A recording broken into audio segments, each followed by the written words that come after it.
In front of me is Realme Narzo N61, and today I would like to show you how you can edit password in Google Passwords Manager.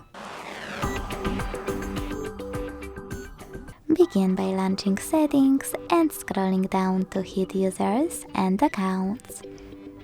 Then hit this gear next to Google. Select Google Password Manager and tap on one of your passwords that you wish to edit. Enter your screen lock, hit Edit button and make all of your changes. When you're ready, hit Save at the top right corner. Thanks so much for watching. If you enjoyed this video, leave a like, comment and subscribe. Bye!